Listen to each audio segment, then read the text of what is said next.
Welcome into the latest episode of the 5 Reasons Podcast. I'm Ethan Skolnick here, as always, with Chris Whittingham. Now that you found us, make sure that you hit the subscribe or follow button on your favorite podcast provider. That way you'll get all of our old episodes as well as every new episode as soon as it posts. Just also make sure to turn on your notifications because that's necessary on some apps. Also, check out the other podcasts in our network. We now have 12 others. We cover every South Florida sport, some of them with more than just one podcast. We're also in Spanish language. Got to check out Cinco Razones. They had on Stefano Fusaro. My accent is not that great, Chris, as you know, this past week, and he's actually been. You said it more Italian than Hispanic, Stefano. Yeah, I should know how to do this at this stage. You would think. I live in a bilingual, actually almost trilingual house at this point. But when I start speaking in Mandarin, Chris, that means my daughter has worn on me. But Stefano was on Cinco Razones this past week, and he has been. In my view, the ESPN reporter has been most on top of the Jimmy Butler story. We might have him on our pod here later this week. But what we're going to do is a little bit of a break from format today, Chris, because there's just a lot going on. I mean, we went through the summer. We started this podcast in January. We started the network in mid-March, and we went through some pretty dry periods in terms of sports. Like July after free agency and the Heat didn't do anything. It's pretty dull until we got to Dolphins training camp. Things are not dull right now. And so what we're going to do is we're going to tackle 3 different topics today, 3 different teams. We're going to start here with the Dolphins and the catastrophe of today. I'll get into in a minute sort of my viewing experience of that. Then we're going to get into Canes FSU. Because you and I have a dispute about Old Takes Exposed and one of my tweets from Saturday. And then the third one, and I know that's what most of you probably are here for, is, and I got to be honest, I feel like we've neglected it on the pod because I've done so much on Twitter and because it's been such a fluid story. And frankly, it is the danger of this format. Right. Which is, if you're doing a live radio show, it is sort of the moment, right? Whereas we'll put this podcast out on a Monday morning, and maybe by the time you are listening to this, Jimmy Butler will have been traded. And so, every day we'll go, well, I mean, we could do a Jimmy Butler podcast today, but we really don't know if it's going to happen today. And so, we don't know if we're taping something that's going to just be dead in 6 hours. So that's kind of been our approach to the whole thing. And it's 2.5 weeks later, right? And we haven't covered it very much on the pod. Which is odd because, I believe our network has been out front on a lot of this, and yet people have come to us, and we really haven't done anything, like you said, on audio. We've done it all on Twitter and some on the HeatBeatMiami.com website, although not a lot. And so I want to make sure that we hit it today with the understanding that if you're listening to this pod and you don't hear it, the reason for that is because Jimmy Butler has been traded somewhere, and we decided to take it out because obviously what we're saying here won't totally apply. But I have a pretty good hunch on what's going to happen, and we'll cover that in the third part of the pod. But first, let's do this. Let's get to the catastrophe in Cincinnati. And total disclosure here, Chris, I didn't see I didn't see the last 4 minutes live. I had to get to an event tonight, and so more on that at some later date. But I had to get to an event, and so people were talking about it at this event because this event was in Weston, and there were a lot of Dolphin fans, including the person who was hosting the event. And so I had an idea what was happening. Didn't really get a chance to watch it until I came back. And all I got to say is, oof. I just, that's one way to put it. And here's the thing about it. Before the season, I think both you and I felt a little better about the Dolphins than a lot of people. I know 3 yards per carry, our Dolphins pod felt better about the Dolphins than a lot of people. And I think if you would have looked at the first 5 games and said, you come out of those 5 games 3-2, that would have been about right, actually. I don't think anybody expected Cincinnati to be that good this year, and I think you expected New England to be a loss, but you thought you'd probably lose one of those first 3 games. Maybe you lose up at the Jets because that's a rivalry game. We see what happens with Miami FSU. Those games tend to be close. Maybe you lose the home opener against a Titans team that did make the playoffs. All right, so I think you look at it in totality, and you say 3-2 is about where you'd expect. The problem is the way they've gotten to 3-2. And the problem now is that Dolphin fans are not going to see a lot of hope because their worst fears in a lot of areas are starting to get confirmed. And I'm going to start with 3, Chris, and you tell me if there are others here that pop up to you. The first one is the offensive line. And that, when I watch the last 4 minutes, is what really, strikes you. And I understand completely that it is a lot to take to lose your starting left guard that you invested a lot of money in and Sitton, to lose your starting center, who didn't look so great, to be honest, early this season, in Daniel Kilgore, but at least he was a starting caliber center, or so you thought. And then during this game, to lose your left tackle, Laramie Tunsil, who had looked over the past 3 weeks like he was turning into a pretty good left tackle. So I totally get that. And I understand that offensive line depth is hard to come by, Chris. But oh my freaking God! I mean, seriously, and it's a catastrophe. It's a catastrophe, and I mean, Sam Young should not be playing on FSU's offensive line, let alone the Dolphins. It's and look, I saw the tweets. Okay, OJ McDuffie, who I respect enormously, he hosts our Fish Tank Pod. OJ's very passionate about his teams, but he usually and Penn State in particular, but also he's a Panther season ticket holder. He's a huge Marlins fan because he's a baseball guy. He's a huge Heat fan. Just check my texts when I'm covering the team, and he was texting me questions to ask Spolster at press conferences. OJ takes his sports very, very seriously. He's very careful, though, not to criticize the Dolphins. And he kind of went in on Ryan Tannehill on Twitter after this game, okay? Mm-hmm. And so I'm watching those last 4 minutes with that type of context. And yet, as I watched the last 4 minutes, I'm like, what did you expect Ryan Tannehill to do? I mean, where is he supposed to go? Is he supposed to step on top of Bengals defenders while he makes his throws? Because there wasn't anywhere to step up, Chris. So let's start with that one. What the hell can they do about their offensive line right now? Yeah, I hope that there's somebody on the scrap heap somewhere that some other team doesn't want or isn't available to anyone, or you can sign them off somebody's practice squad, or make a trade. If you're that desperate to save your season, which I hope they're not, if you're that desperate to save your season, maybe trading for, like you said, it's hard enough to find 5 starting caliber offensive linemen. God knows, we're taping this during Sunday Night Football. The Houston Texans have the worst line in the NFL. Well, until the Dolphins start throwing out this line every week, then they'll get into that conversation. But coming into the season, and it's been proven during the season by Pro Football Focus, the Texans have the worst offensive line in football. If there were offensive linemen available that could help them, they would absolutely be looking for them. But there just aren't. And we talk all the time about not having 32 quality, NFL offensive linemen. Then there damn sure aren't. What's 32 times 5? 160 quality NFL offensive linemen. Like, that's clearly not the case. And so for the Dolphins to be digging beyond their starting group, which I think you saw in the first game of the season, was pretty quality. Like, I think when they were fully healthy, it was pretty good. When Sitton went out, then it became a little frightening, and then you take Tunsil out of the equation, and it's just a dumpster fire. And how many times have we seen this? Like, I thought yesterday's Miami FSU game was going to be ruined by offensive line play because Miami was averaging 2 yards per carry in the fourth quarter of the game before they got into the stage where they were killing the game off, and Homer and DJ Dallas had a bit more success. But my God, my whole life I've watched bad offensive line play. Like, I have not watched a dominant offensive line. I wouldn't say my whole life. Like, I'd say probably the first line with Jake Long in it when he was a rookie was pretty solid, but it's been the story of this town in football for 10 years. They don't get good offensive line play, and often it just ruins everything. And now I'm not going to absolve Ryan Tannehill. By the way, as much as you can go in on Ryan Tannehill, I don't think it would be for the last 4 minutes. I think it would be for what preceded it. Like, once you're 20-17 down, I saw Adam Beasley tweet this, only an interception saves you. Only a turnover saves you at that point, because they just were not going to go the length of the field when Geno Atkins, who's one of the 5 best defensive linemen in football on a Fort Lauderdale product, is going against a combination of Ted Larson,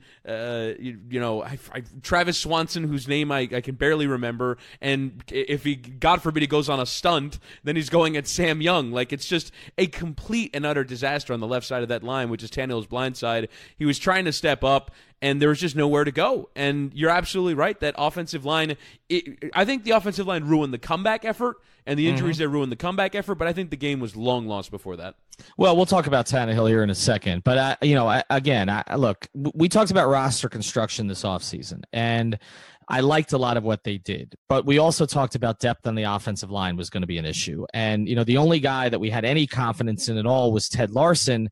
And some of the guys in our network did not have confidence in him or only had confidence in him playing center. Okay. So they kept 4 quarterbacks, Chris. And so one of them just went on IR. Like they kept 4 quarterbacks. And then they brought in a tight end to replace him. Right. So I don't get it. Like, I mean, look, you have to be backstopped at that position. You just do. And I know you're not going to get, starting quality once you get past maybe your 6th guy. Okay. I totally understand that.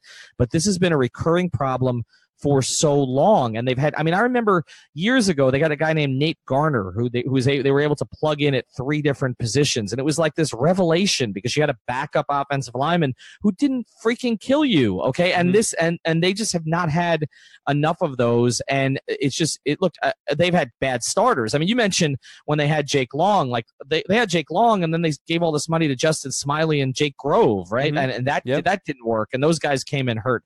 It's just been, we had Richmond Webb on our pod and Keith Sims, and you just think about what that was like. I mean, that was before you were born, Chris. Like, I mean, when they had that kind of line play, they just haven't had it in forever. I just want to read the OJ quote here as we get into sort of part 2 for me of the Dolphins thing, which is, and again, I'm going to say this, McDuffie's extraordinarily passionate about his teams. It's the reason I can't get him to a Dolphin watch party because he has a routine that he goes through for every Dolphins game. Like he's got to be, sitting at a certain place. And so he takes this stuff seriously. But here was his tweet.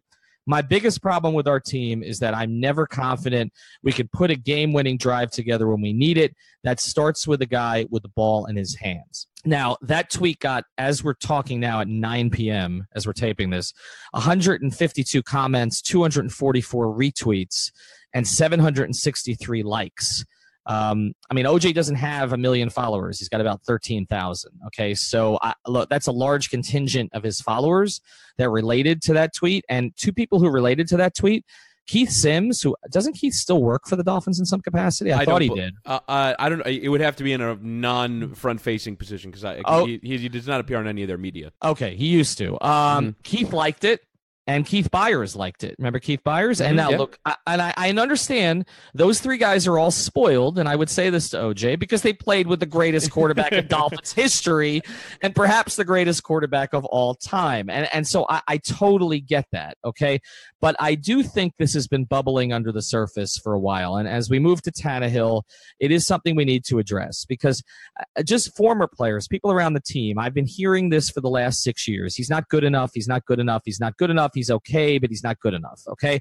And nobody's really verbalized it in terms of somebody who's considered to be sort of what I would call Dolphins royalty, right? Like in fact, Jason Taylor, who is close with OJ, has always been very supportive publicly of Ryan. Okay. Like out there supportive of Ryan. So this is sort of the first time that I've heard any of this. But here's what I want to get to with Ryan. You're right about this, okay? He's not a good road quarterback. There's just enough evidence here to suggest that. CK's talked about it. I finally found the splits, okay? You have to go to about 12 sites, but CK found them for me on Yahoo. Okay, the career splits. He's played now 41 games on the road and 41 games at home in his career. His passer rating at home is close to 92. That's slightly above average. His passer rating on the road is around 81 after today. That's below average. Now, I know, and I know listeners are going to say this, that most quarterbacks have a split that's different, okay? You're going to be a better quarterback at home. I get that. I understand that. The problem is where Ryan's numbers suffer. A lot more sacks on the road, a lot more interceptions on the road, a lot more fumbles on the road. And I know also that a lot of people are going to say, okay, that's the case for most quarterbacks. But if you have a guy who you think is a top 12 quarterback, he's got to rise above that. He can't have the mistakes. And I'm saying that even as, like I said, he would have had to have sort of stepped on hot coals, okay, to make plays at the end of that game with what basically playing with, I think, one functioning offensive lineman. So I understand that. But I think what we've seen through the first 5 games, and you and I both have said he's fine. But I think we've seen he's never going to be more than fine. And I just think we have to come to that realization. And the third person we're going to talk about after you come in on this is Adam Gase. And I believe that one of the problems with Adam Gase now is he's clearly hitched himself to the wrong ride. And that's certainly something that if if you're going to construct the way that Adam Gase feels about his quarterback, it's very strongly. Like, he is all in on Ryan Tannehill, and he has been throughout all of 2017. He was clearly throughout the draft process, because Arizona's first play from scrimmage today was a 75-yard bomb from Josh Rosen to Christian Kirk. Josh Rosen was there for the taking. Like, it would not have taken much for the Dolphins to go and get Josh Rosen. And all 4 rookie quarterbacks that were drafted in the top 10 started and won today for their respective teams. You look at Baker Mayfield winning it overtime over Pittsburgh, Josh Allen winning at home today against the Titans. When you look at Josh Rosen winning today in San Francisco, and who am I missing? Sam Darnold today winning for the Jets, and not just winning, but completing bombs. Like, he was dropping 30-plus yard touchdown passes for the Jets in their home win over Denver. So the rookies are doing well, and they're getting opportunities, and they're flourishing. And one of those guys was there for the taking with a minimal amount of assets thrown down on the table. So there were opportunities for Adam Gase to go and find another quarterback, and he has not taken them. And as a matter of fact, they kind of doubled down on Ryan Tannehill this offseason by restructuring his contract to where if they wanted to release him next year, it's $13 million in dead money. And so this is the Dolphins quarterback, at the very least for this year. And you wonder sort of if, push comes to shove and Adam Gase is told, well, you're going to have to change your quarterback. And he says, no, well, you're right. Like, maybe his wagon is hitched to Ryan Tannehill. I'm going to say that today was in large part on him, because it's in large part on the offense. And you can't blame the running game, because at halftime they were averaging 6 yards a carry. Now, maybe you can say they didn't run the ball enough or use Frank Gore enough, but Ryan Tannehill, for as long as he's been the Dolphins quarterback, has had a problem with having passes batted at the line of scrimmage. And in the first half, it wasn't just on the offensive line. Like, there were dump-offs that could have been completed, that there were passes batted. And, yeah, there was a couple of drops in there as well. Kenyon Drake had a bad one on the first drive of the game. But I don't think Ryan Tannehill did nearly enough to win this game today. And by the way, I don't think he's turning in a good road performance yet this season. I think at the Jets, they won the game. They're up 3 scores at the break, just like they were today in the third quarter. But the first 2 touchdowns were set up by turnovers. Today, it was, he was only responsible for 10 of the points, and it was a great drive. Like, that one offensive drive they had today that led to a long touch. It was 95 yards, 90 yards, something like that. Brilliant offense. But that was it. Like, they had another field goal drive, and they got a punt return for a touchdown. So you basically look at it, they got 14 points off turnovers against the Jets. They today only scored 10 offensive points, and last week against the Patriots, Ryan Tannehill was shut out. He had 10 offensive drives and failed to score. Like, that is simply not good enough to win on the road. And like you said, circumstances are a part of this. Offensive line is a part of this. Lack of a running game is part of this. But today, I think through the first 3, like, while Laramie Tunsil was in the game, the offensive line was good enough. And I think in previous games, maybe receivers didn't get open enough against the Patriots, but I think enough has been there for Ryan Tannehill to do more than he has. And whether it's coming off a major knee injury and he still needs time to acclimate, like, dude, he's 30, man. And today it just sort of like, he's 30. What are we gonna keep smacking our heads against the wall until he's 35? And we're looking around going, it's 2022. What are we still doing here? Like, at a certain point, you have to cut bait. Well, the problem is it's not just that they didn't go get any of those guys, the Rosens, the Darnolds, and whatever. And I understand draft position played into that because they were drafting 11th, and all those guys went before they went. Okay, and so you had to be 10. aggressive. I mean, it wasn't that unreachable. They could have, correct. I get that, but to me, the biggest issue is not only do they double down with the contract, and we've talked about this many times, they double down by giving him no competition again. Right. It's like they've just decided, like, Teddy Bridgewater might have been competition. Like, New Orleans made a decision, okay, that they have Drew Brees, who's still playing at a pretty high level. Okay. Yeah. And Joe Flacco won a freaking Super Bowl. And they got them competition, okay? Not competition maybe for now, but at least for the future, which gives them flexibility to make decisions down the road depending on when those guys can no longer perform at a high level. And the Dolphins, again, they've babied Tannehill to such a degree that it's just like, okay, we're not going to have anybody in there who could be a threat to him. Anybody, okay? We're going to give him Brock Osweiler, all right? I mean, that's what we're going to give him. We're going to give him a guy who basically Houston, okay, sent to Cleveland, right? In the only trade I can ever remember that was like this in the NFL. This was an NBA trade. We talked about it. This was a trade basically like you take $18 million of someone to get a draft pick. Like, that happens in the NBA all the time. It does not happen in the NFL. Just so Houston could get rid of him. And Adam Gase decided this was going to be the guy who was going to push Ryan Tannehill. No, he decided, I don't want anybody to push Ryan Tannehill. Okay, Ryan Tannehill can't be pushed. And so now Adam Gase is going to be in a position. I want to transition to number 3 here, but Adam Gase is going to be in a position where he's hitched his wagon, okay, to basically, a car with a wagon with 3 wheels. I mean, that's where they're at. And I think Ryan Tannehill is fine if everything else breaks right around him. But what we've seen is that it's already breaking down around him.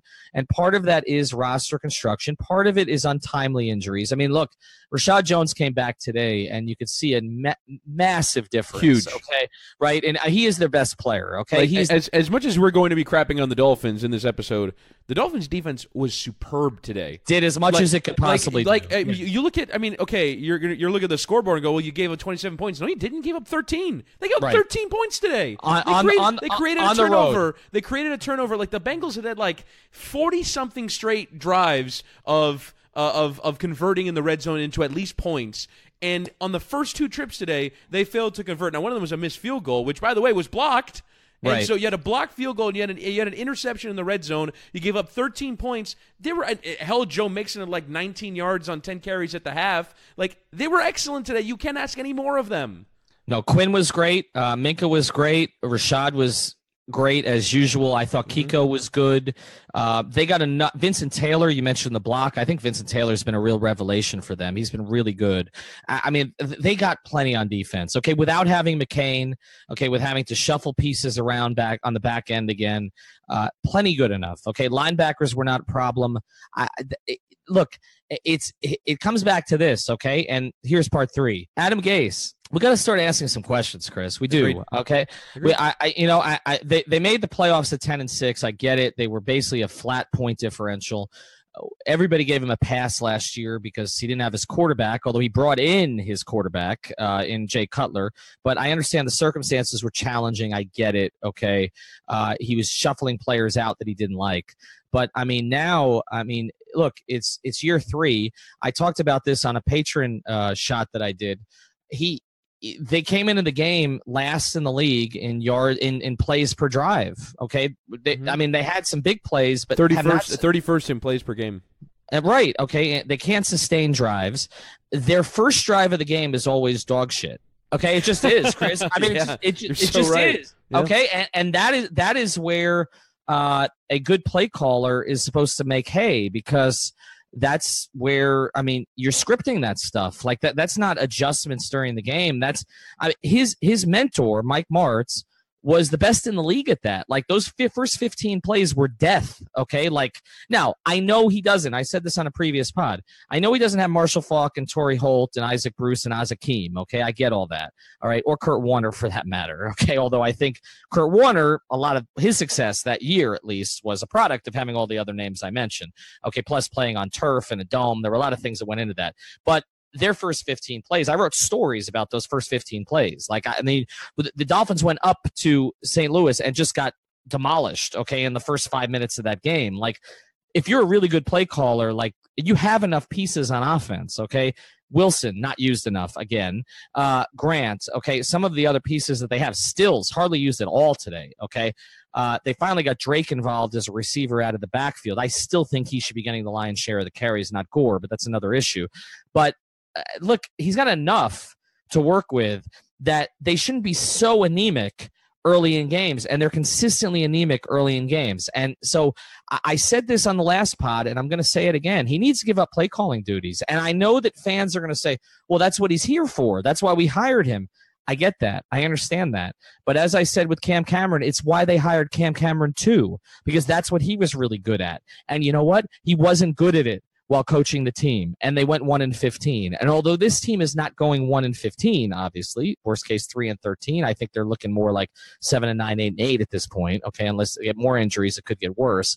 But I just don't understand, some of the decisions he makes. The absolute refusal to run the ball on 3rd and short.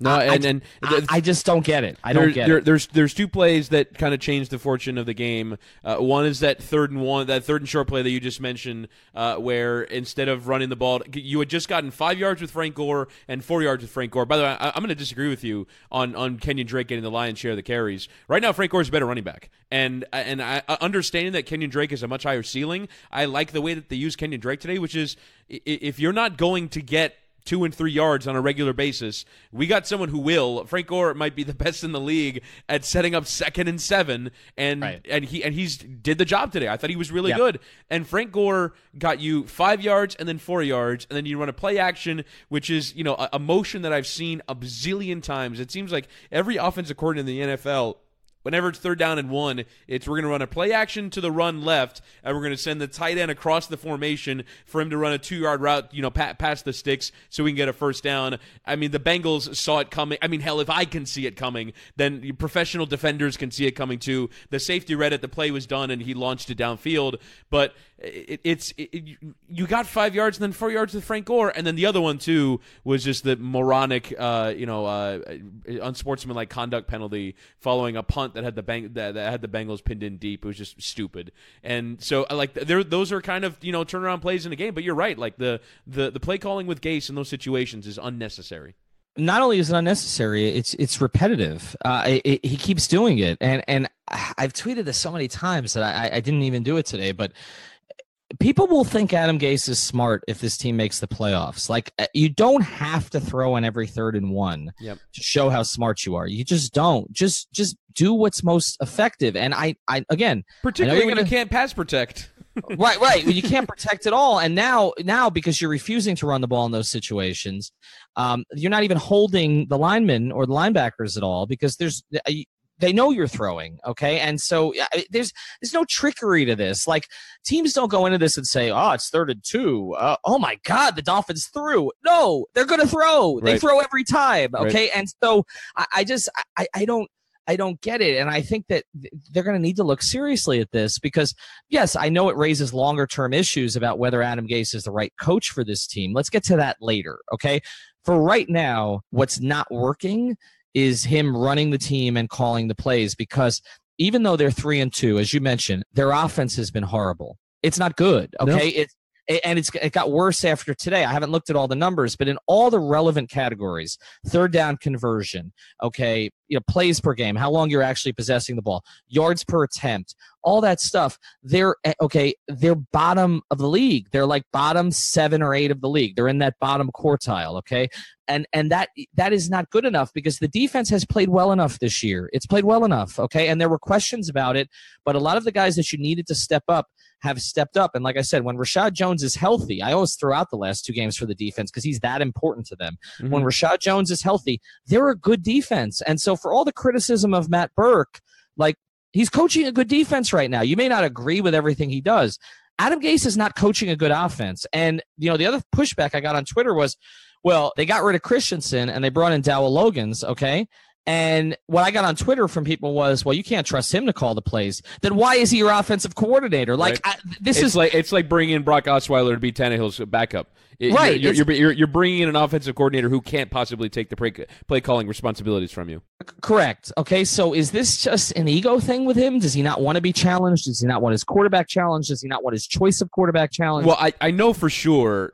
I don't think he will ever be the Dolphins coach and not call the plays. I think he would sooner ask to be fired before giving up that responsibility. And we've had other guys in our network who've said the same, that actually one of them, I believe, and this is common knowledge, Simon Clancy, who comes to some games every year. He's coming to a couple, coming over from London on 3 yards per carry. And he asked Gase flat out and got a very dismissive answer last year on it. So I don't think he's going to give it up. I agree with you, but I'll go back to the story that I told last week. When Cam Cameron was hired, I talked to his mentors, people like Al Saunders and others, about the dual responsibility of calling plays and running a team. And all of them said he shouldn't do it. All of them. And I remember Cam called me, okay, after that. Didn't know him well at the time, but I just started to cover him. He called me through the Dolphins to discuss the story and said, I thought you talked to some interesting people. I don't agree with them, but I think you talked to some interesting people.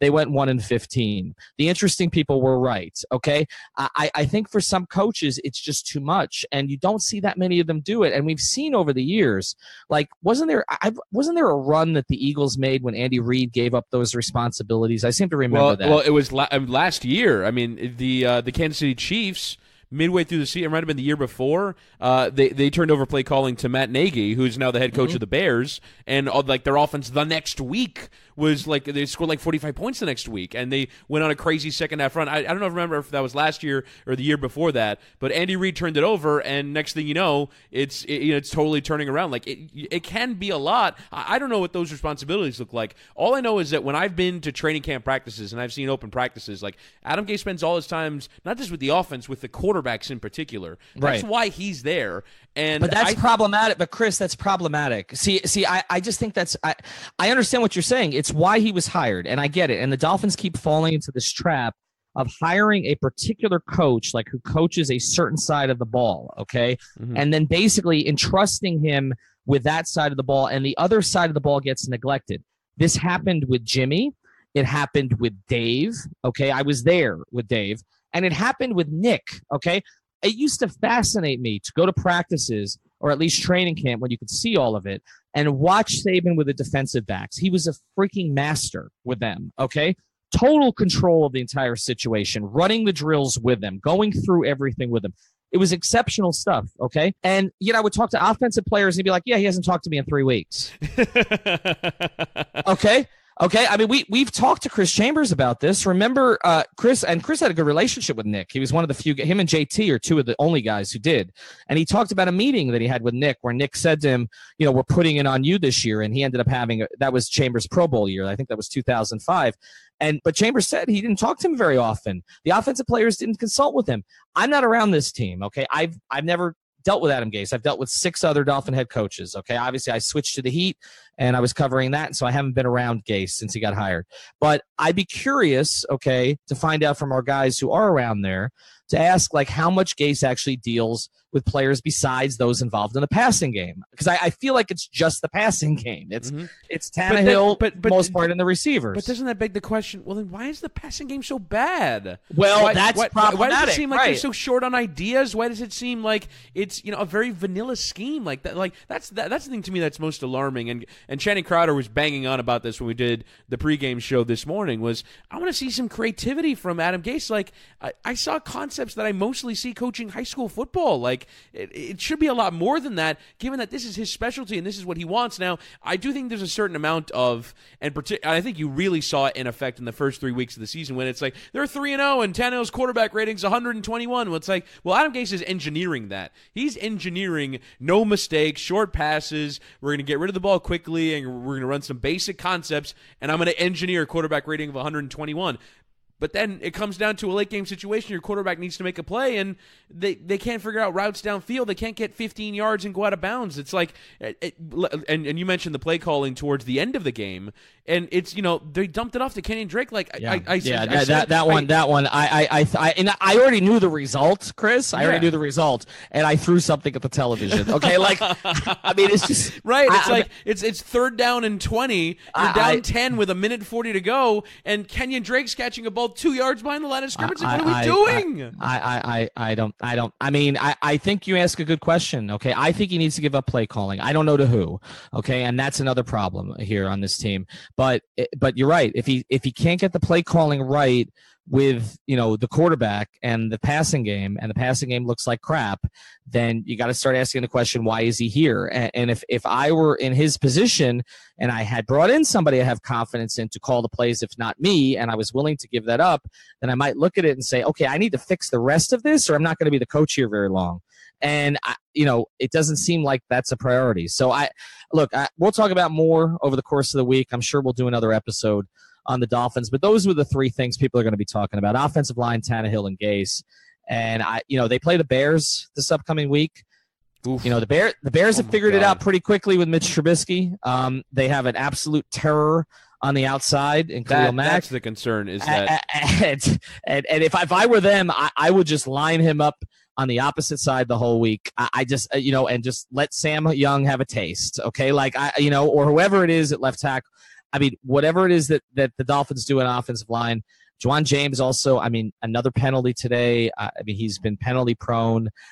It's a mess, man, and the problem is now they lose the 2 games on the road and they come home.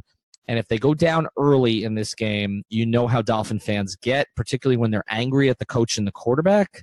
I mean, we saw it. We saw it during the University of Miami game that they won against Florida State. I went back and watched the condensed version of the game on YouTube because I was at the stadium. I wanted to see if it came through on television. There were loud boos when they handed the ball off. I want to say on 3rd down and 16 when they're trying to come back in the game and they handed the ball off 3 straight times and punted. And there were loud boos for a team that ended up beating their rival and had an incredible evening. They were still in the middle of that boos, and the Miami crowd is not afraid to get the boo birds out. Yeah, no, it's just look, they get depressed, they get frustrated. I mean, especially if Jimmy Butler isn't traded by then. So we'll see where that goes. All right, Chris, we'll get to the next part of episode here in a second, but want to tell everybody about betdsi.com. That's where you got to go if you want to gamble on just about anything. You can gamble on football. We're going to be talking about some basketball here later in the podcast. You can do the over-unders for the entire season. You can bet soccer. You can bet MMA. If Connor ever decides to come back, we'll see what happens there. You can bet just about anything, and you can do it with our promo code REASON101 to get your money matched up to $2,500 on your initial deposit. All right, so let's go to number 2 here. As we were kind of doing like a little outline today. So we did 3 points on the Dolphins. Let's get to the Canes, and let's get to my cold take. Because we have a dispute. I was going to bring Fred from Old Takes Exposed on today to try to settle this for us, but he agreed with me actually. But certainly we can debate this again. He's a Gators fan. I want to hear from him. Well, I understand he's a Gators fan. I understand he's not a Canes fan. I totally get that. And I'm going to try to find it here where he actually responded to you. But basically, look, I tweeted and you told me on our DM string it was a very bad tweet. You scolded me. Where I was very emotional at the time. I apologize for that language. Well, yeah. I mean, you take. We've discussed this on our network. You take a totally different approach to the Canes than you do to the Heat. You're an apologist on the Canes. The Heat can rip off 7 out of 8, and you'll be like, 43 and 39. But anyway, but back to the Canes. I tweeted that first half performance was more embarrassing than Al Golden's home performance against Clemson. And it's not because they looked worse, although, God, did they look bad, but it's because the caliber of opponent that they were playing, that should not have happened, okay? And so I know you're going to – and then I also tweeted about Mark Richt at that point. And look, I've been a Mark Richt supporter. Like I was in favor of the hire. I've defended it repeatedly when we did radio. Including against people who were like, he's not a big game coach. And I'm like, I don't care. The Canes haven't been in a big game in 15 years. Let's get there and then worry about it. And by the way, Mark Richt's big game record so far is not perfect, but better than what you were told, which is he never wins, like literally never wins big games. Right. So I've been defending him. Okay. But the numbers are the numbers. And I said, he's had an incredible honeymoon. They're about to go 4-5 in their last 9 games, and the 4 wins are against Savannah State, Toledo, North Carolina, and FIU. And so, of course, people, immediately sent the tweet to Old Takes Exposed as the Canes made that furious second half comeback against the 7th best team in the state of Florida. And so careful. Okay, 4th best. So 4th best. You can't argue that. It's 5th, isn't it? It might be 5th. Yeah. I put it behind USF too. They're definitely behind UCF. UCF's the best. Yeah, I have them worse than UCF, Florida, Miami, and then it's kind of neck and neck between them and USF. And USF. Okay, so they're better than FAU and FIU, and that's it. And I might take their. I probably take FAU's coach too over theirs, but that's a whole nother story. So yeah, I mean, look, we're going to talk about the specifics of this. I do not think that was a great win on Saturday, despite the euphoria of it from Canes fans. rivalry game, my ass on that. Like, I mean, oh, come on. They're not. That's the point, Ethan. The point is that Miami, even when they've had better teams than Florida State, has lost that game before. Even when Florida State was down last year, and it was seen as a monumental victory because you finally won against Florida State, and Miami had not won at home in the rivalry since 2004. Like, it is monumental every time that you beat them, and I don't care how it happened. I really don't. And frankly, like, I actually think that they showed something, and N'Kosi Perry showed something above all, that he came back from having a pretty poor first half in which the Hurricanes really struggled to move the ball and made some huge throws in the game. Like, it's not rivalry game, my ads. It's rivalry game. It's a freaking rivalry game. Like, it's hard to beat that team, and they didn't do it for 7 years. They were losing to Samford in the fourth quarter, Chris. Understood. I mean, okay. Look, the defense was phenomenal, okay? Manny Diaz deserves enormous credit. They made great adjustments at halftime. They allowed 40 yards in the entire second half, okay? Defense was phenomenal. Perry made some plays, yes, okay? But to be in that position against that team just shouldn't have happened. And I think what we've seen so far from look, North Carolina win aside, okay, which they're not very good, is that, look, this is a slightly above average team. This is not a team that we should be talking about as a top 10 team at this stage. They're not there yet. The defense has some players who are there. By the way, we should mention the Amon Richards thing is horrible. It's horrible. And I feel badly now because you and I talked about the Canes last week, and I kind of compared Amon Richards to Devontae Parker in terms of not being able to stay on the field, and I feel badly about that because obviously this is a kid who wanted to be on the field, and just it's a terrible situation with him. I mean, if you look at it from the beginning of last year, you were looking at Amon Richards and Mark Walton, right? Like these were going to be their two studs, and Walton gets hurt. I know now he's with Cincinnati. He's made it to the NFL, but obviously it hurt his value quite a bit, and now Amon's not going to play football again, so it's a terrible thing. But I'm just, look, what I've basically come to grips with the Canes so far this season is that they're probably still a couple of years away from doing anything of any real significance. Now, can they get to the ACC title game with their current schedule? Yeah, probably. Are they going to lose to Clemson? Yeah, probably. And then are they going to lose a bowl game if they play against, a team of even, quality somewhat comparable to what they faced in the bowl game last year? Yeah, probably. I just think they're good. They're good. But I think what I've come to terms with over the first, what are we at now, 6 games, is they're just not great. They're just not great. And because rivalry game or no, like I would not be surprised if FSU loses all but 2 of their games the rest of the year. And so I think we're going to got a ridiculously tough schedule, by the way. Right. But previous FSU teams, you wouldn't worry about the ridiculous tough schedule because FSU would be the ridiculously tough schedule, like having to play them. So they're just not very good. And I think we saw that in the second half, and we also saw a coaching staff with FSU that couldn't make adjustments. And so I give, to me, this win was on Manny Diaz and his defense. But as far as the questions about Rick, I think, even though, and Old Takes Exposed agree with me on this, I know he's got a bias. I get it. Gators fan, anti-Ricked, okay. I'm only a little kidding. But I know he has a bias, but he basically said that the premise of the honeymoon being over, I think to a certain degree, is true because they just, again, over the last 9 games, they've been pretty ordinary, right? Like we weren't talking about ordinary before this season. Agreed, and I understand that there are real flaws in the program, but I'm not going to have that victory, brought down because Florida State struggled early in the year with an FCS opponent, or lost by a lot to Syracuse, which is a pretty embarrassing result, or the number of things that have happened to them this season. Like, Florida State was not good, and I pointed out a lot of their flaws on last week's pod with Manny Navarro, but then at the end of it I said, but I'm not going to be surprised when this is a close game because that's this rivalry, and I think Florida State does some things offensively that they can get after Miami with, and they did. Like, they spread Miami out, and they found cutback lanes. They have a couple of good running backs in Cam Akers and in Patrick,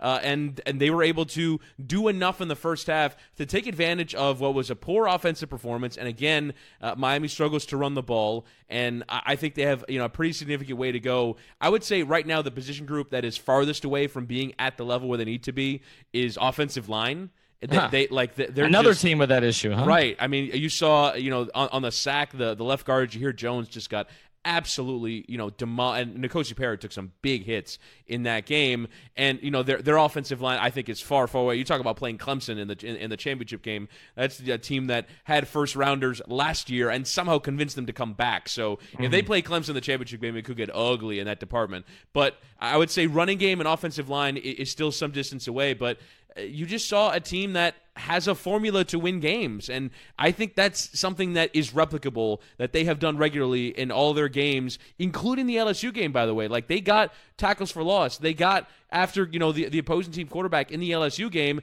and I would actually say that there isn't that much difference between how they played in the first half in this game and how they played against LSU. The main difference is that they had at least one drive where they got down the field and then scored the touchdown against LSU. I think it resulted in either a field goal or a missed field goal. And then in the LSU game in the first half, they had a pick six that, basically made the second half impossible. Whereas, in the second half, you can give up that punt return for a touchdown and still be in the game and create the turnovers you need to get back in the game. But it's similar to how, the Dolphins went against the Jets. Like, you don't win unless you create 2 turnovers on defense that set you up in the red zone so you can finally get your offense going. And then once it got going, I felt like it was a pretty significant turnaround. And you saw, Perry, amazing throws to Brevin Jordan for the touchdown. And I forget who he threw to before that, but it was Jeff Thomas over the middle. It was a ridiculous throw.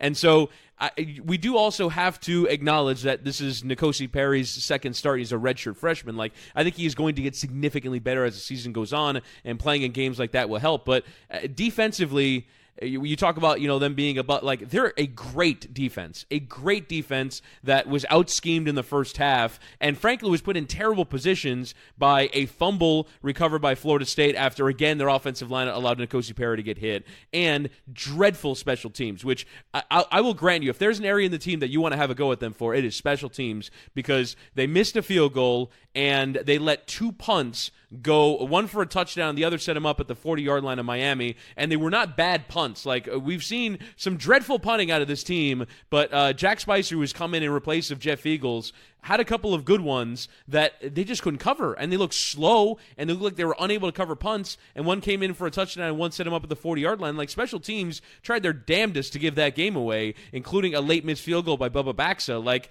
any number of different areas that they're bad in special teams, that's one thing, but I think that they have enough on defense, and I think we'll see a growth in N'Kosi Perry to where I think Mark Richt has been kind of calling plays with an arm tied behind his back. But I will say, there was definitely room for criticism. We're talking about Adam Gase having a play calling kind of blind spot where he insists on doing it even though he's not that good at it. I think you can accuse Mark Richt of the same thing, because there's a limitation to what he's calling. There's you can basically kind of figure out run left, run right, run up the middle, throw slant, throw go pattern. Like, there's not a lot of depth to that offense, or at least we haven't seen it, because frankly, since he's been calling plays, maybe with Kaya he did it a bit more, but certainly with Rozier and at the beginning with Perry here, he hasn't trusted his quarterback, and so it's been a very rudimentary offense, particularly this season. Yeah, it has, and I actually polled this and asked who would rather have calling your plays, Adam Gase or Mark Richt, and one response I get was, would you rather lose an arm or a leg? So that's basically that's how South Florida fans feel about this. That's how they felt when they were 27-7 down. Poll that now, and Mark Richt had plenty of praise. Excuse me. Actually, Richt won the poll, so I would say, and it was done this morning. It was done this morning after the victory. Before we move on, last night, though. I saw it last night. After they won. It was after they won. No, it was during I was mad, and I was mad. No. That's a different tweet, Chris. I'm talking about, I polled it. No, I saw the poll during the game, and I was mad about it. I was mad about everything last night. I'm finding it for you. Anyway, we're going to close this. I'm going to find it. We're going to close the internet is forever. I'm going to close this with this from Freezing Cold Takes, just as the official word. We didn't get Fred on the pod, but here we go. Any win over a rival is nice, but does this win over an awful FSU team by skin of teeth at home when they were double-digit favorite affirm Richt honeymoon? And that's not a question. That's a rhetorical question. I'm not going to allow you to have a response. All right, let's go to the next part of this. I still love Mark Richt. We'll get to the next part of our episode episode here in a second. We're going to talk some Miami Heat. But first, I want to tell you about another of the great sponsors in the 5 Reasons Sports Network, and that is Doral Toyota, where you can find all of your favorite Toyota models, whether you're looking for a new, used, or certified pre-owned vehicle. Doral Toyota is located at 9775 Northwest 12th Street. That's 9775 Northwest 12th Street, just a few blocks from International and Dolphin Malls. Experience the Doral difference, which means 4 years of complimentary maintenance and roadside assistance on all new vehicles. In-house financing is available for credit-related issues, so don't worry about that. Also, if you mention 5 Reasons, that's 5 Reasons when you call 305-680-1129. That's 305-680-1129, or come into the dealership. You'll work directly with a dedicated manager, not a salesperson. So that's Doral Toyota, which prides itself on an honest and transparent buying process. DoralToyota.com, or stop in at 9775 Northwest 12th Street. Vamos. Let's go. And now let's talk some Heat. The Heat. The Heat. And I'm going to try to unravel a lot of stuff. Man, where do I go with this? Okay. So let me take you to the beginning of this story from our perspective, okay? Without, you're going to have to stop me, Chris, if I beat our chest a little bit too much, okay? So you're going to have to rein me in. But 18 days ago, as we're taping this, Stefano from ESPN, can you say his last name again? Fusaro. Thank you. You're saying his first name wrong in my experience, more than you're saying his last name wrong.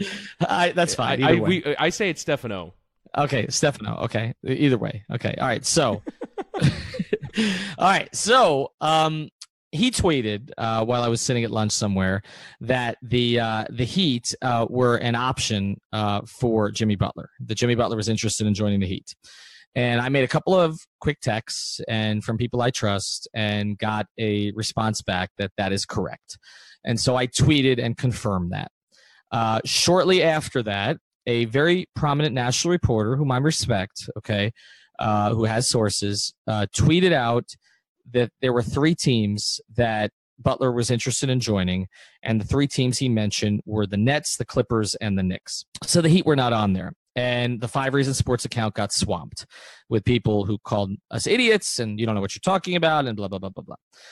At which point I went back to some of these sources and said, okay, what's up? And they said, no, you're right. And then I went to more sources who said, okay, you're also right. And then Stefano went to more sources who also confirmed that this was correct. And then over the past 18 days, we've been incrementally moving this story forward, okay? We're careful about this, okay? I have a couple tweets I'd like to take back, okay? But for the most part, I've tweeted about 3,000 times on this. We've been pretty careful, okay, where I don't sort of go further than what I know, okay? There's one, like I said, that was kind of out there that as I heard, I had gotten some information that led me to believe something was really close to happening. And so I stepped out a little bit further than I typically have over the past 20-plus years, when I tend to wait on things and sometimes watch others tweet it or write it or say it instead of going with the information I had. Anyway, over time, over the past 18 days, our reporting has been confirmed. The Heat were one of Jimmy Butler's targets. In fact, not only were they one of his targets, they were his primary target, okay, which Mark Stein, who I also respect greatly, tweeted out about a week and a half ago. And since then, we've given you more detail that Eric Spoelstra is the primary guy in the Heat organization who wants Jimmy Butler, that Dwayne Wade is also pushing for Jimmy Butler, that no team was really offering anything significant for Jimmy Butler. So when those Houston reports came out, also with a reporter I respect, okay, but when those Houston reports came out, I assumed that the reporter was probably being used a little bit in that conversation, okay, because Minnesota's trying to create leverage. Because I had heard that P.J. Tucker was not involved in any of these deals, and yet Tucker was being put in some of those deals. We've also reported, and Chris, I'll let you jump in at any time, but stop me if I'm going on too long. We've also reported, okay, about the dysfunction in the Wolves front office. And I know that for a fact. I know that Karl Anthony Towns does not want to play with Jimmy Butler ever again, okay? It's not negotiable. He doesn't want to play with him ever again. I also know that the agent made it clear. And the agent, by the way, of Karl Anthony Towns is Leon Rose, who has a lot of clients. Butler's agent does not, but Leon Rose has a lot of clients. You're probably familiar with him. He's CAA. They own half the league, okay? And in addition to... They own half of sports. half of sports. They also happen to, and this is not insignificant, they also happen to represent most of the prominent NBA reporters, okay, which is a reason why you'll see a lot of those stories about CAA clients being broken by CAA reporters, okay? A little inside baseball there. So Leon Rose is not a person that you want to mess with, okay? And it's been made very clear to the Wolves that Towns does not want to play with Butler, and it was made clear before Towns signed a $190 million contract. So the Wolves are not giving up on Karl Anthony Towns, okay? They just made him their franchise player. I also know for a fact, okay, and this has been confirmed by other sources, that Tibbs and Glenn Taylor are not on good terms right now, the GM, coach of the team, and the owner of the team. And that, to a certain degree, Tibbs may be trying to get himself out of there, okay? And Glenn Taylor may be okay with that, but doesn't want to pay him his full salary. So there's a lot of stuff that's going on behind the scenes that is beyond the Heat's control. So what we've reported consistently from the very beginning is Jimmy Butler wants to be here. Eric Spoelstra wants him here. Pat Riley is trying to get him here. Now, some of the other details have been fluid. So, for instance, okay, I know for a while that the Wolves were reviewing Whiteside, Winslow, Waiters, and Dragic. Those were the four primary names. I also knew that at least up until late last week, Josh Richardson was not involved in these talks. Now, I know there were some reports today as we tape this that he has been involved in talks lately. They threw his name in there. I'm just going to say this flat out. Maybe this changes by the time this post. I had not heard that directly. Does not mean that it's not true. Okay. I also believe, Chris, that the Heat finally pushed back on this today because a couple of the reports that came out sounded like they came from inside the organization because they were meant to say, look, we're trying. We're doing everything we can. We can't deal with these people. Okay. And I think that's why you saw the Josh Richardson thing float today. Would it stun me if he gets traded, Chris? No. Okay. At this point, anything is possible with this negotiation. I just know that he had not been involved for a very long time, nor had Bam Adebayo. So that basically is what I know. Do you want to, I don't know how we want to do this. Do you want to comment on it? Do you want to ask me specific questions? I'm just trying to spill everything that's been out there on Twitter for the past 2 weeks. So I think the main point of contention here, first off, is why is this taking so long? I guess you can kind of answer that question. Well, I think it's taken so long for two reasons. One is negotiations like this do take a long time. Typically, they just don't play out publicly. So especially with the Heat, right? Like, okay, when Tim Hardaway was traded to the Heat, okay, I can speak to this directly because that was the first team I ever covered. When Tim Hardaway was traded to the Heat, like that came out of nowhere. Absolutely nowhere. Okay, now there were some rumblings about Zoe with the Heat when Riley took over, that might be a player he might try to go get, okay, if he was willing to deal Glenn Rice. But again, you weren't dealing with Twitter at that time, right? You're talking about the mid-'90s. Sure. So part of this is the next day's newspaper. Right. So we were all chasing the same thing. In fact, the Hardaway trade, I always tell this story. That day I was at practice at LaSalle in Miami, and asked Pat specifically. I was a timid, like 23, 24-year-old reporter, but I asked, I was totally in awe of Riley at that stage. That's what you are. When you get into the business, You got a guy who won championships, and that, and I've admitted this, that I rooted for because I was a Knicks fan. Okay. So like I loved his Knicks team. So I'm sitting there at 23, 24 years old, asking Pat Riley if he's going to trade for anybody that night. Okay. And he was like, no, I like our team. Okay. So I went on a date. Okay. This is like 1996. Okay. Okay. Long before I was married. I went on a date. I took her to Morton's. Okay. I had a beeper. I didn't have a cell phone. That's my favorite detail of the story. I had a beeper. Okay. I was given a beeper. And so and there's no Twitter. There's no nothing. Okay. And that night, okay, I call into my office and they're like, I said, is anything going on? I said, yeah, the Heat just traded 5 guys for 5 guys with 4 different teams, and one of them is Tim Hardaway. This was in the bathroom at Morton's where they had a phone number. I don't know what I spent on that bill, but I didn't eat my steak. Okay, so I mean, look, the stuff with him tends to come out of nowhere. Okay, it tends to be clandestine. Right. And he hates this. Like I had this conversation with him when I did an interview with him like 3 years ago about one of the things he hates the most is that all this stuff gets out on social media. So if you're in the Heat's position, okay, like you don't like this stuff getting out. You don't like it affecting your players, right? I mean, how do the players operate in this situation, right? It's all gotten out public. Jimmy didn't help because his people leaked the trade request. Okay.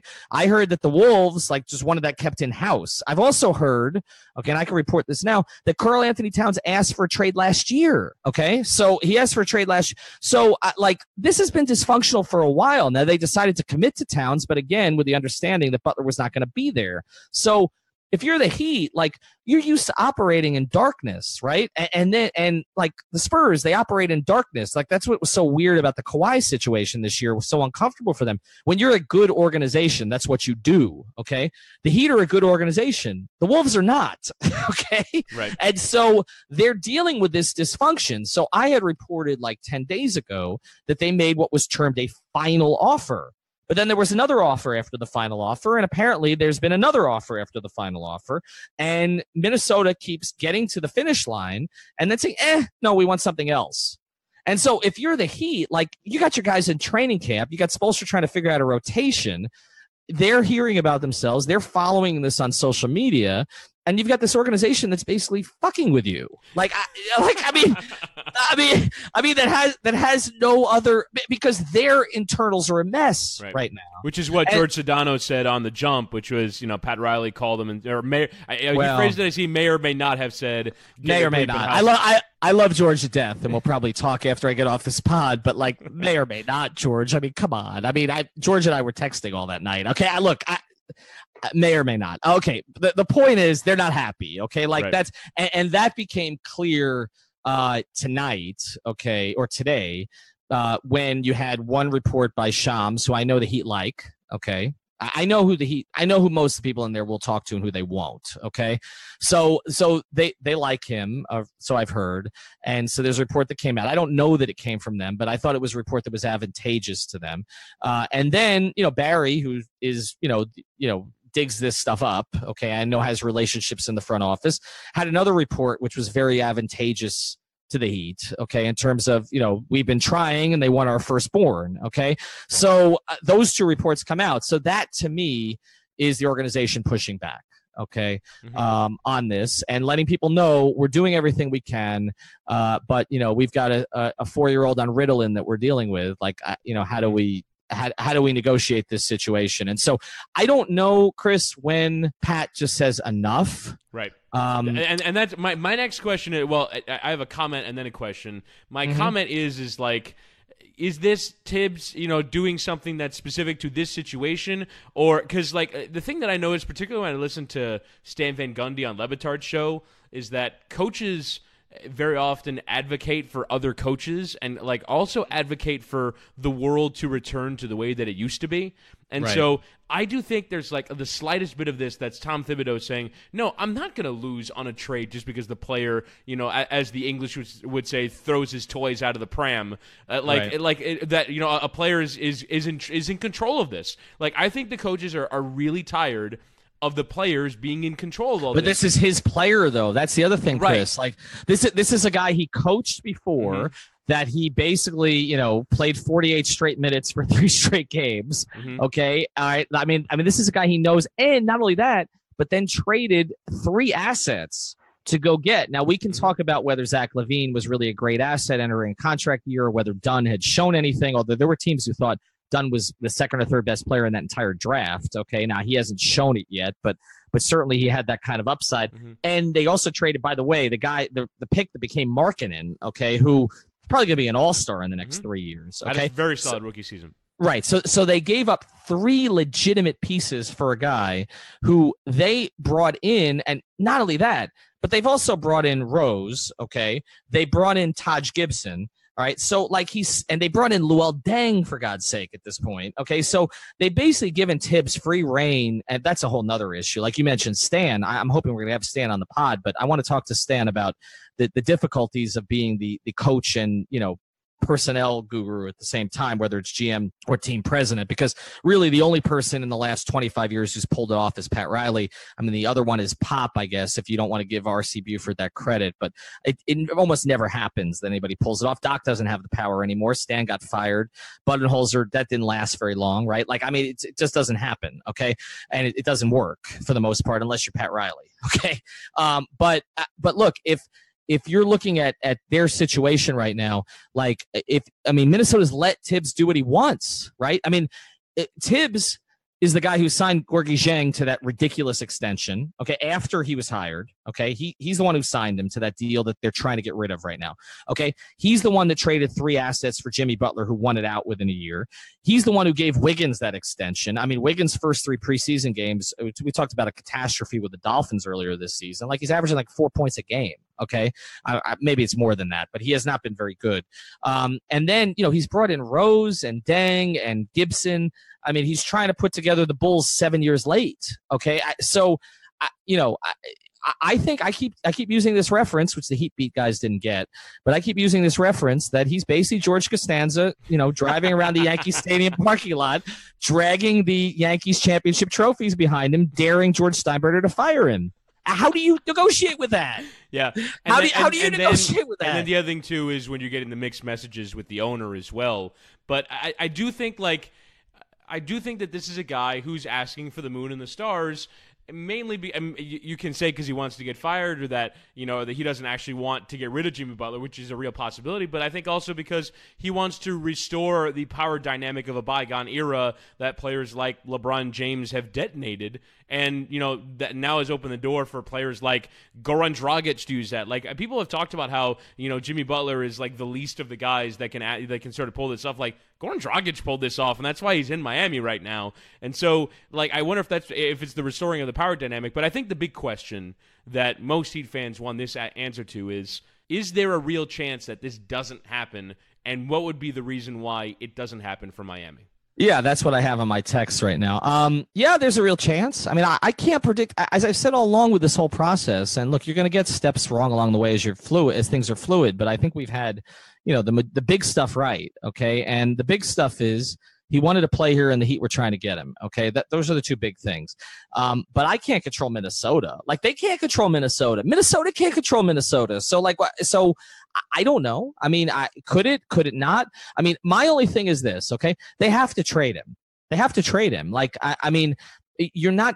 You can fix a coach-player relationship well enough by finding a guy and forcing him to come into camp, okay, if he doesn't want to lose his money, particularly in a contract year.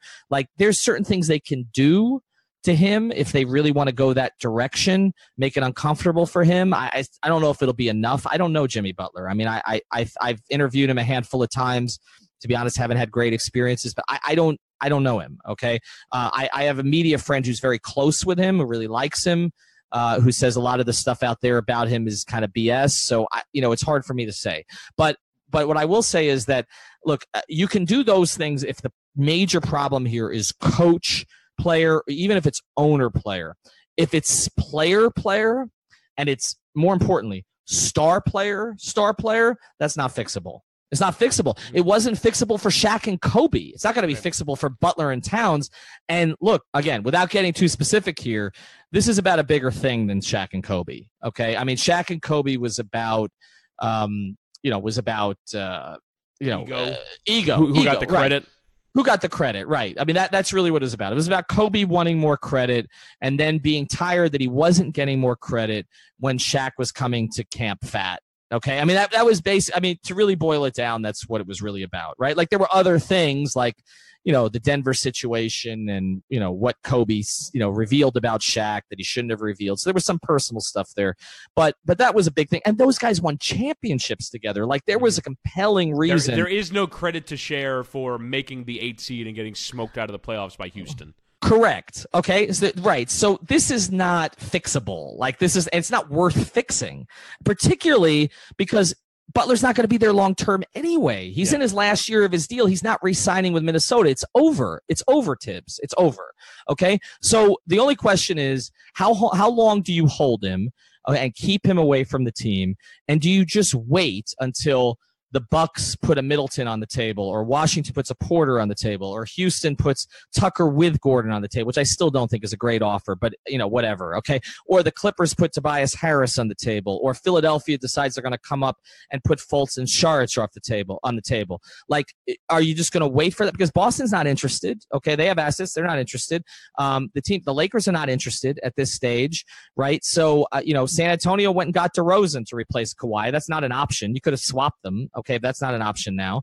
So, like, are you waiting for that, or what are you waiting for? You waiting for Riley to crack? Right. I mean, look, you're basically, and this is the debate we've been having all day in our 5 Reasons Twitter group chat, which is, what are you willing to part with? Like, and this is for me, it's been the conversation the whole time, because I think Miami could very easily put together a package that'll get Jimmy Butler, and could have put together a package that could have gotten Kawhi Leonard. As much as we talk about their lack of assets and what's been poor roster building for 2 years now, they have enough, right? They have enough to make this trade.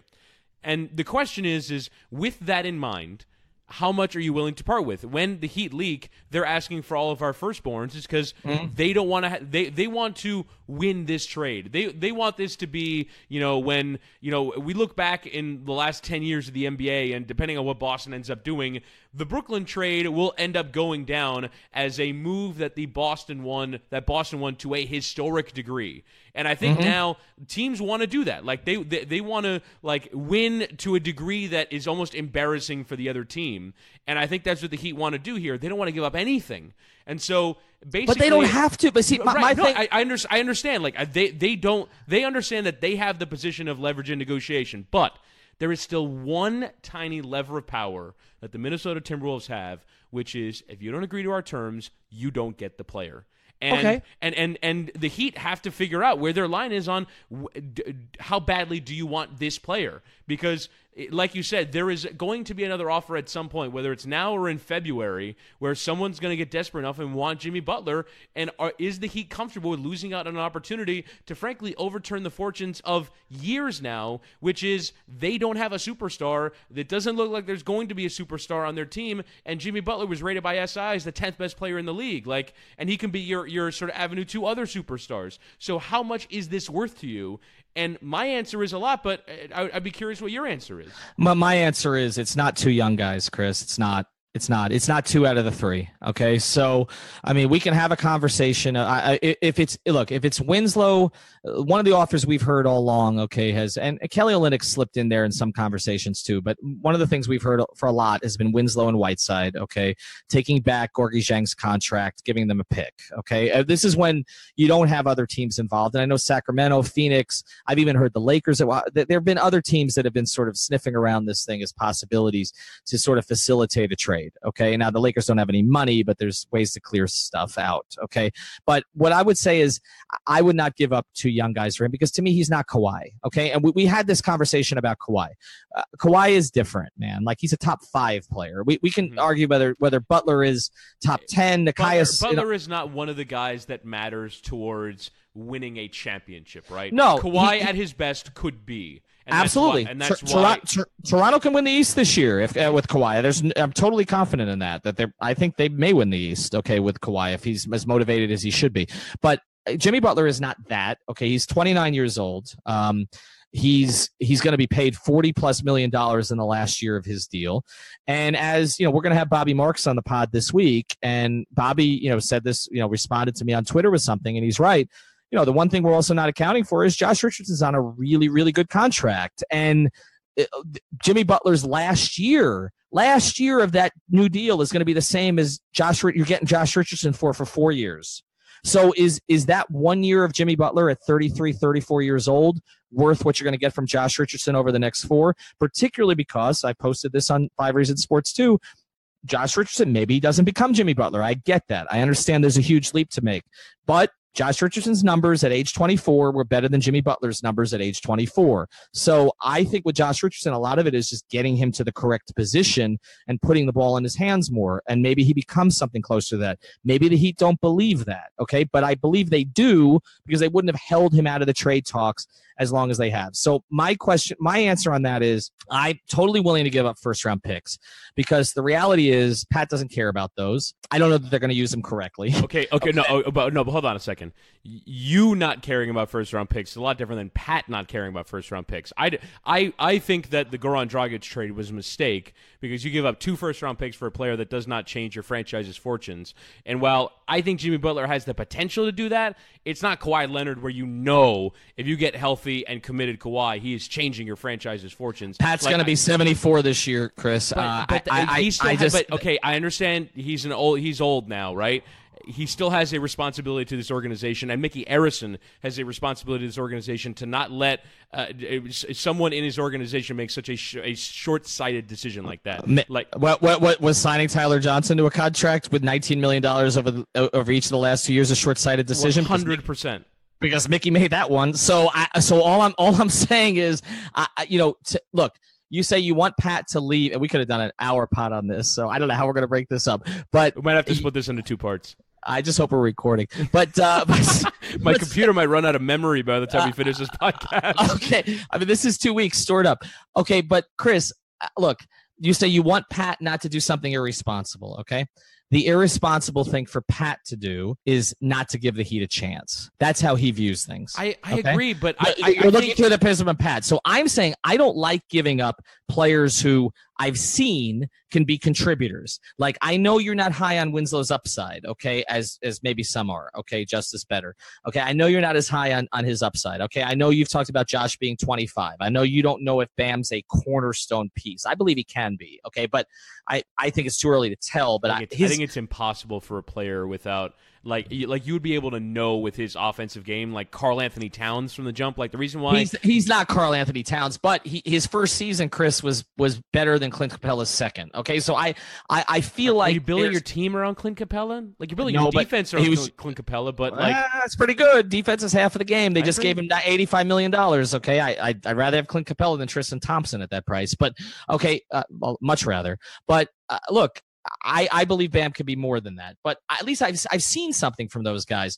The draft picks to me are draft picks. I mean, the Heat don't view themselves as being in the draft pick game because they don't ever want to be in the lottery. Okay. Their fans won't deal with the lottery. Understood, Ethan. They're big three Heat fans, okay, who don't, as Pat said very correctly this offseason, kind of got a little spoiled here. Like, you're not going to put them through 2 or 3 years. They're not going to go full rebuild. It's never going to happen in this organization. It's just not. But don't think of them as everybody else. But don't think of them as picks, though. You think of them as trade chips, and understand like this is a trade in which you cash in a trade chip, but you basically you've limited yourself to not being able to do anything for a couple of years because you went and got Goran Dragic. And like I understand, but the Goran Dragic, but that's 3 years time. Chris, we have that one's unfair. That one's unfair.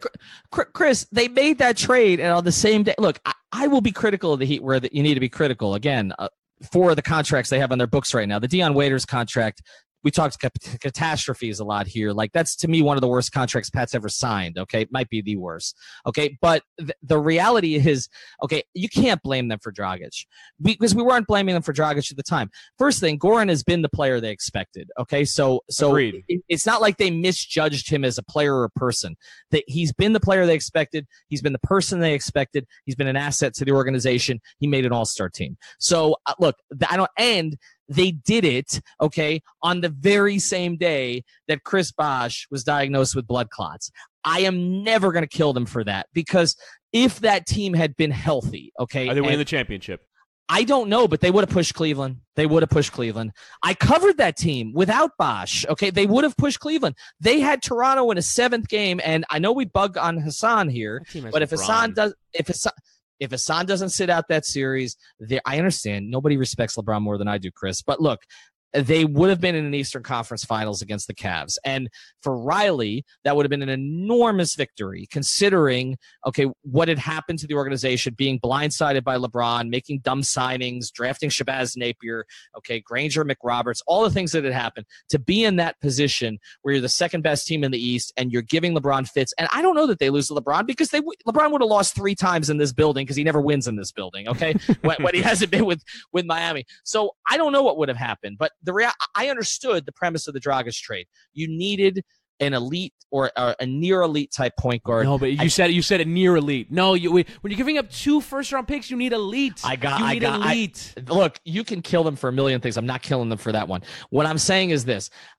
And I know people say I'm talking about both sides of my mouth now. If this comes up that they gave up Winslow and Richardson in this trade, okay, and basically got Butler, and then it's cap fill the rest of the way, or they have to take Zhang back or whatever, I'm not going to be in favor of it. I'm just not, okay? Because I don't see Jimmy as that kind of player. To me, this is worth doing, considering you're in a leveraged position. If you're giving up one young guy, pick or picks. They have 7 of their next 8. Okay, that's burning a hole in Pat's pocket. Okay, they have 7 of their next 8. If you're giving up pick or picks, okay, maybe you get some protections on them.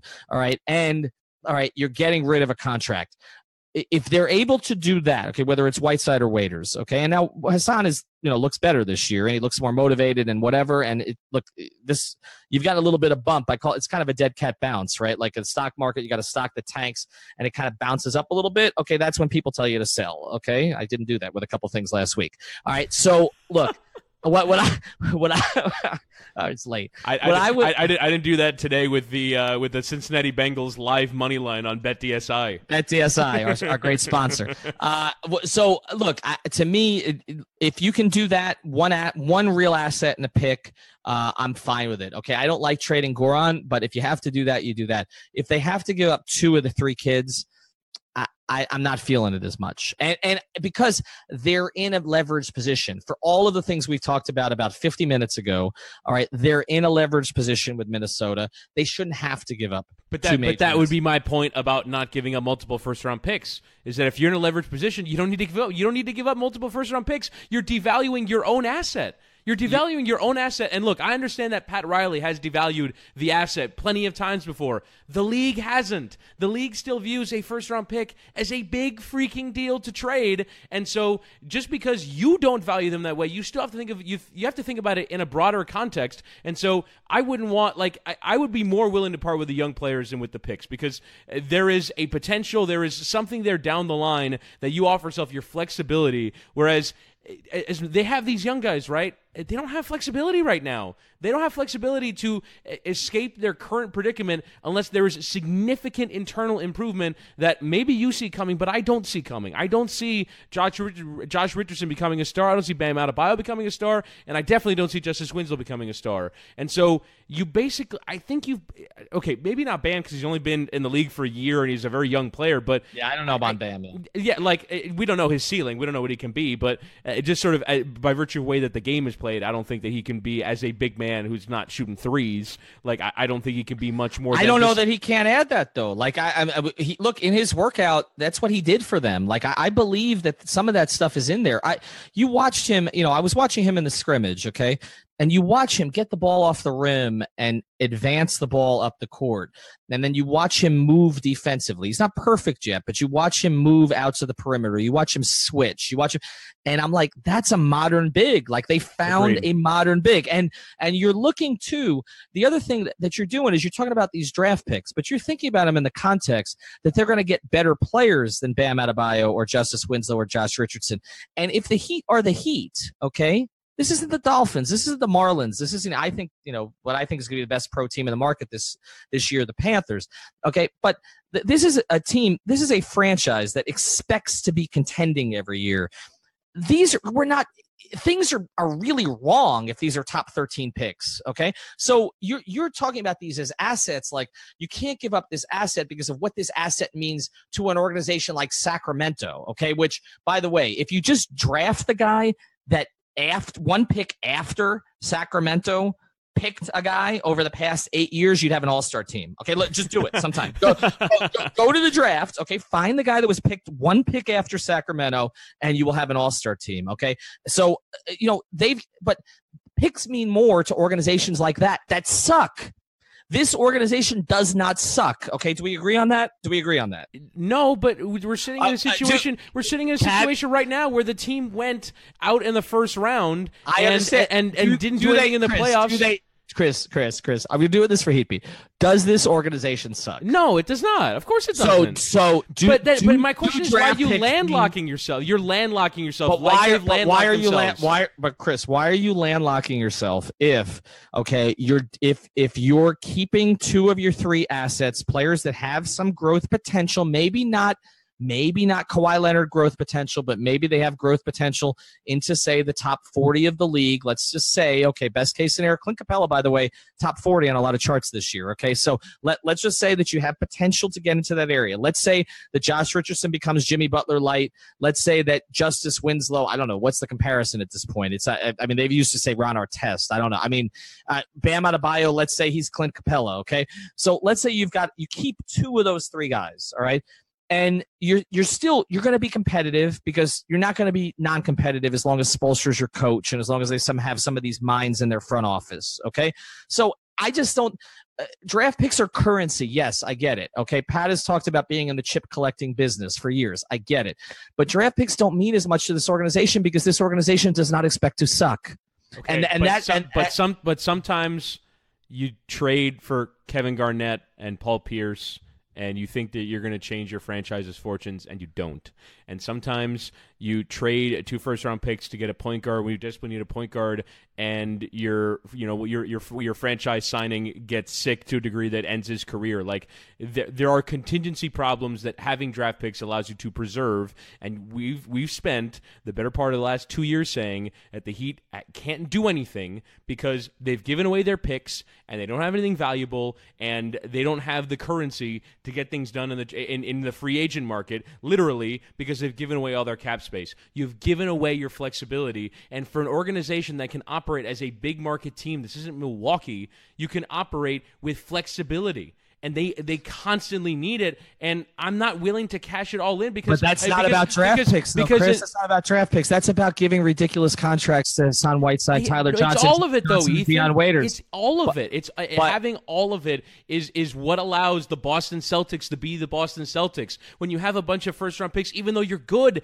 they were making Eastern Conference Finals and still saying we don't want to give up picks because we think that there's something out there. You're preserving all of your flexibility, and Miami has given away some of it to the degree in which they're still going at full tilt when when the league has kind of sort of said we believe that this asset is worth something else and you've given it away for less than its market value. And that's my concern here, is that you give it away for less than its market value because you're desperate to get a deal done when you have a player that the opposing organization in this trade wants just as much as your pick, that you don't feel like you're going to get burned by getting rid of him. I don't think that we're going to look back in 10 years and go, oh, man, the Heat traded for Jimmy Butler, but they gave up the next great NBA player in order to do so in Josh Richardson, Justice Winslow, or Bam Adebayo. Like, I just don't think that it's going to go down in the annals of history as a dreadful trade because you got rid of one of these guys. But when you look at the trades that he's made, okay, the big trades, and what he's given up, he had to give up his best scorer in Glenn Rice, but you're right. Nobody was worried about it because they got Alonzo Mourning, who became a cornerstone piece. He gave up Lamar Odom after one really good year and Caron Butler's potential for Shaq, but you didn't worry about it because it was Shaq. But Jimmy Butler is not Zoe, and Jimmy Butler is not Shaq. Okay.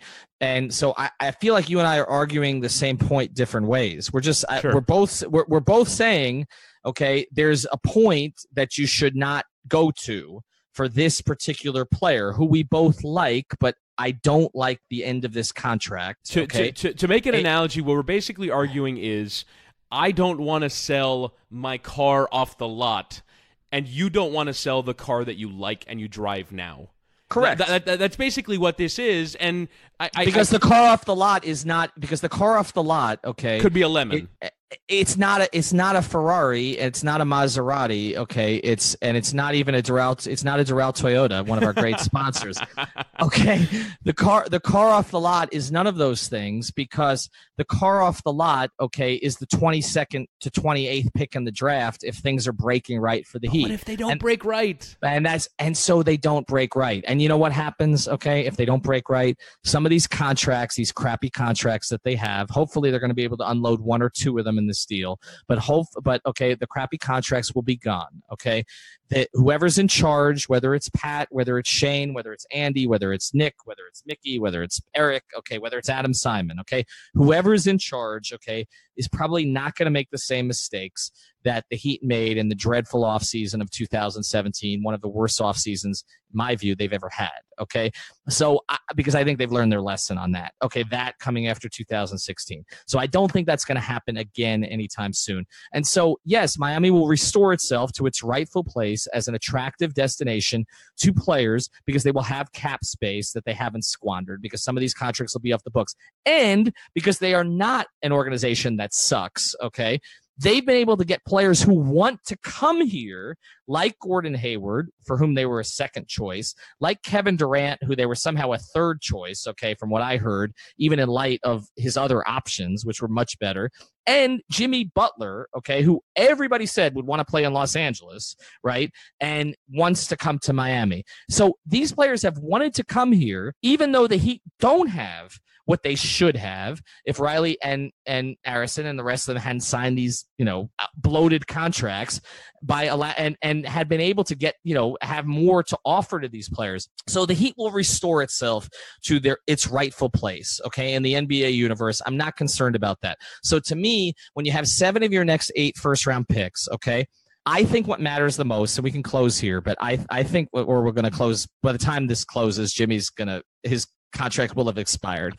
Okay. but God knows what people are tweeting right now. I'm not even checking. Okay. But I believe, okay, that what Pat cares about most right now, and this is not from direct conversation, but this is from previous direct conversations. Okay. And other information that I've had. Pat cares most about putting the Heat in what he feels is a good position that reflects on what he did while he was here by the time that he leaves, okay? And what reflects on Pat Riley is bringing in name players who didn't want to be somewhere else, but they wanted to be in Miami. And so if that's the case, what's a freaking draft pick? Just if you want to get one of these teams, whether it's a third team, a Sacramento, a Phoenix, Minnesota directly, what's a draft pick? The Heat don't value them like other teams do. It's probably not going to be top 15. If it is top 15, okay, there's been a problem, all right, and I believe that can be remedied by having the cap space in the future. I don't like the idea of giving up two players you know something about, because I think those players can help the team win now. I think we saw in the playoffs, Justice Winslow can help the Heat win now. Now, if you got to part with Justice, you part with Justice. But I look at Josh Richardson and I say, you put Josh Richardson next to Jimmy Butler, and who scores on that? Okay, like that they can help them win now. Okay, that wing rotation they would have would be pretty damn dynamic. Okay, Bam Adebayo, I believe, can help the Heat win. Maybe not immediately, but I think as he gets more time, and I think if you're able to clear out one of the other bigs contracts, whether it's Whiteside or Olynyk, my preference. But if you clear one of them out, then there's more time for Bam. So that's my thing is Pat wants to be competitive. All right. He wants to be competitive now. He wants to be in a playoff series, okay, a 1-4 series with Toronto or Boston this year. That means something. Okay. And then at least things are trending the right way. These other contracts are coming off the book. So to finish, you don't want to give up the draft picks. I don't want to give up 2 of the kids.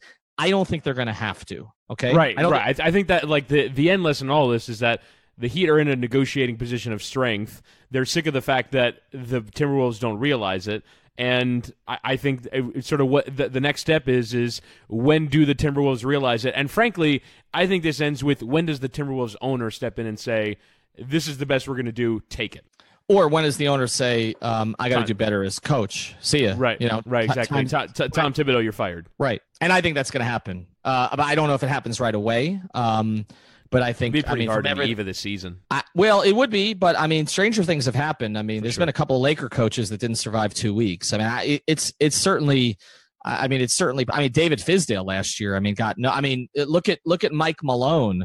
The only coach DeMarcus Cousins ever respected, okay, up to that point, and he got blown out because Cousins had meningitis, okay, and they got off to a good start, and then they went like 1-8 without him. So and Vivek Ranadive didn't like their style of play, even though he wanted to play 4-on-5, right? I mean, he wanted to cherry pick like his daughter's team did, right? And also then Mike Malone has subsequently gone to Denver and has played some of the most attractive basketball in the league.